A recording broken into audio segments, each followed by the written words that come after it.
عاوة وحوي هبين وضبطي هذا الماء وهبين عن سوون العشب وأنا قلت لك إني وعلكين جواري إن هذا كان هرتي سكعد لأنه وحلا ولي هوري ولعي سيدي هوري الله شيء وناس عارفيني ولنا وبرلمان كميديسين يعني أو خلافة وسجل مدن الجواري ومدن أقنعي وقضية صوماليات خبرات آد وبدن حانكورانا وله لكن دولة حيال بدن سوقتي وآد وفر بدن كسو كردي إنستوشن كبرلمانك وحان ربا أنا وجمع العليو سيدا مسؤول لماذا قضية لماذا له كترته وتنازلي isagoo ilaalinaya institution kan in wax alla wixii dhibaato ah oo maxaa ku raad jiidaha ku ekaatintii hore wax ka dambeeya sida lagu yaqaan baarlamaanada adduunka maxaa ku raad in la isdilo in dhibaato dhex marto baarlamaanka uu ka ilaaliyay uu la qaatay inuu tanaasulo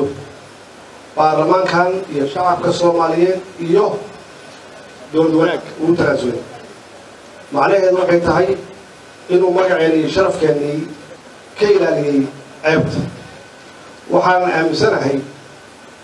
تنازل كاسو سميلي وإنما حياته وحش شروط وكحرا إنه إلهي بدلاهي سمعات يا شرف يا مقع محايل أنا صومري iyadoo dadku ay leeyihiin wasbiir ku tagaysa ummadoo dhan baa ku rabta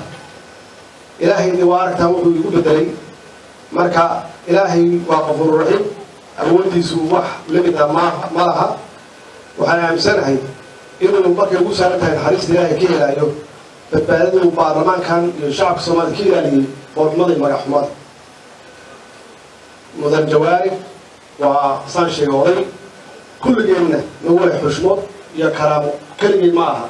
أنا ودان ينرجع مدني هاي وحنا كوبالني إن عسير ولا شقينا وسير دول ولا شقينا وأقوم تيسي يتسالين تيسي تلديسي وصلنا نجلا فوقاني يا هي وحنكر جيلنا وحلا وجهي كوهاري أو أقونا إنه وصلنا نجلا فوقاني وحن روا فرصة هنا وقف عيديستو ما أنت أو dabaaldegii aanu dabaaldegaynay sanad guuradii 58aad ee aasaaska xoogga dalka Soomaaliyeed runtii waa maalin weyn haddii dal uusan ciidan lahayn qaranimadiisu khatar ayay ku jirtaa marka inaan xoojino ciidankeena oo aan taageerno oo golaha shacabku ay xoogga saaraan oo weliba nagu adkeeyaan inaan xuquuqda ciidamada qalabka sida aan korino aan ka warqabno maxaa yeelay halkan aan fadhinaa waxaan arkay inay ku jiraan xaalad adag waxay ku jiraan nafisyo waxay fadhiyaan banaanka waxay ilaalinayaan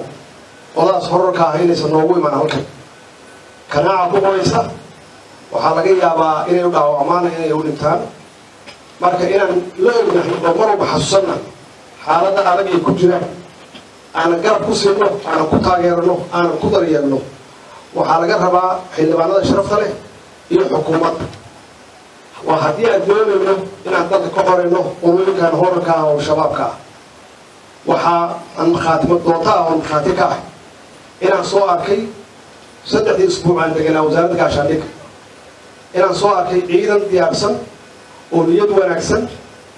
oo doonaya iyagoo duruuf adag haysta inay dhintaan laakiin maamul xumo ku dhacday insha Allah maamul xumadaas waa ka saxnaa waxaan la wixii daryeel ah ay mudan yihiin waa sii doonaa insha Allah hawlgalladana dib ay u balaacan doonaan si aan qoladan nabadiidka ah aan uga fogeyno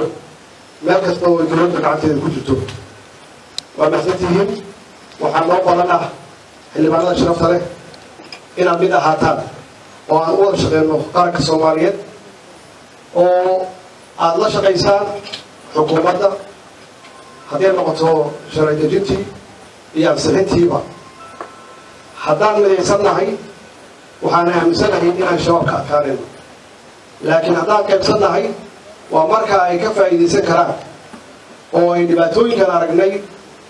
oo dee dadka ay leynayaan qaraxyada joogtada ay samaynayaan hoteeladay gelayaan ay u suurtoobayso laakiin haddaan midaysannahay oo aan u midaysannahay inaan dalkan dib uga xoreyno shabaab waan u midaysannahay inaan dowladnimadana dhisno aan u midaysannahay inaan ciidanka dhisno waxaan aaminsanahay si dhow oo aad iyo aad u dhow inaan uga adkaan doonno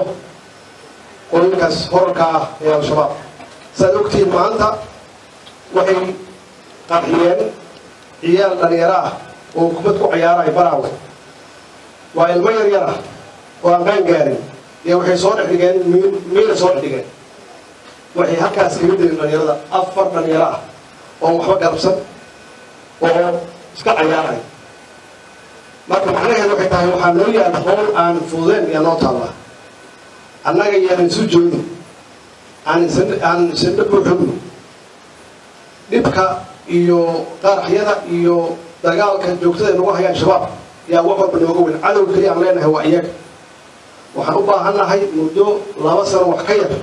inaan kulligeen usoo wada jeesano dharkana u gashanno shacabkana maxaan ku yidhaahdaa ku bogaadino ama ku dhiirigelino ama ku kicino inaan hal meel uga soo wada jeesano cadowgaasna wada haysta oo dalkeenna iyo sumcaddeenna iyo dadkeenna ee dhibaatada u geysanaya maalin walba waxaan rajaynayaa insha allah annagu waa soo jeesanay kolleyba idinkana diyaar baa tihiin